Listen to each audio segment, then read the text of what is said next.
So now it's time to take a look at your document checklist.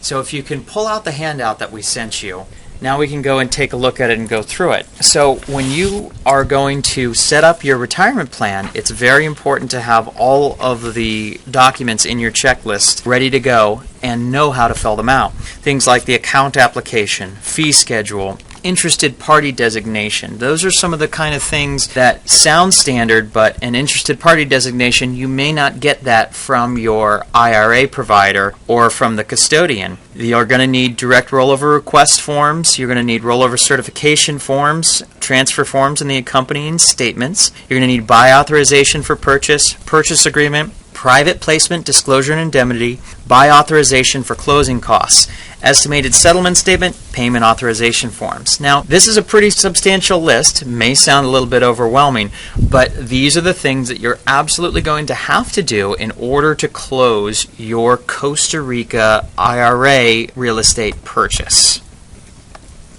Now, let's go through the steps here on slide 10. Buying international real estate with your IRA. So you know about setting up the self-directed account, and we've listed beneath there the average number of documents and number of pages that are going to be associated with each one of these steps of transactions. You're then going to roll over your assets in that account, and depending on the number of accounts you have will determine the number of forms. You're then going to need the agreement document. Now, this is something that your attorney is going to draft, and this is regarding the purchase of the entity that is going to own the title of the land. Your attorney should be drafting this, your attorney in Costa Rica. There's definitely going to be some back and forth negotiation with the seller as to what the terms of these are. So this agreement is very important. The other very important thing about this agreement is that your IRA is going to purchase, so you're not going to sign this agreement. Your custodian is going to sign this agreement. That being said, you're going to initial all the pages authorizing your custodian to sign this particular agreement. That is something that really trips up a lot of these kinds of deals. The next step is the purchase authorization and accompanying documentation.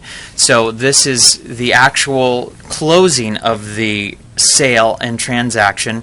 You're then going to need the outgoing wiring instruction forms, and that's going to be the international wiring instruction forms. And there tends to be a little bit of a complication when you're talking about doing an international wire transfer from your IRA custodian, but your IRA custodian should be able to help you with that. Then there is a payment authorization form that will come from your IRA custodian. Sometimes people do multiple transactions in these forms, and you're going to need a form for each one of the transactions.